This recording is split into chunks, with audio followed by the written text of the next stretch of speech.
Life is good in the tin-roofed town of Stanley. Fish and oil have brought money to the Falklands, and the islanders thank one woman for all of that.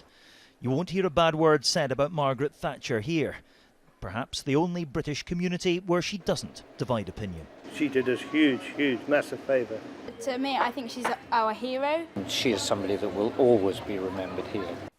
Tomorrow, 8,000 miles from St Paul's Cathedral, the islanders will hold their own memorial service.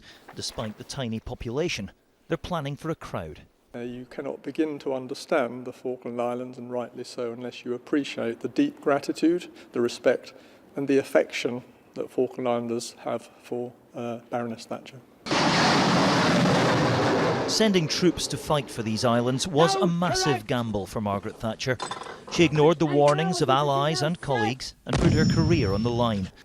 Lives were lost and doubts were raised, but 10 weeks after the Argentine invasion, the Union Jack flew once again over Stanley. A few months later, she came to visit. The islanders hailed her their liberator, and they still do. Margaret Thatcher's name has been imprinted on the Falklands for years. Shortly after the conflict finished, they named a street here in Stanley after her. But now she's gone, the islanders want to find another way of commemorating her legacy. At a public meeting, all sorts of ideas were discussed. A scholarship, perhaps. Should planes now fly into Thatcher Airport, or could they change the name of the capital to Port Margaret? We don't really want a knee-jerk reaction. We need to think about it. And then what we do have, hopefully, will end up being dignified and appropriate.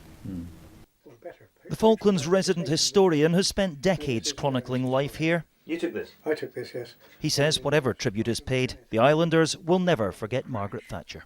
Those that were children in '82 will vividly remember, no matter where they were in the Falklands, the effect of it. And I think their children as well. She's just become part of Falklands history. The Union Jack is flying at half-mast this evening. The fact that it's flying here at all, they'll tell you, is reason enough to give thanks. Martin Geisler, ITV News, in Stanley, on the Falkland Islands.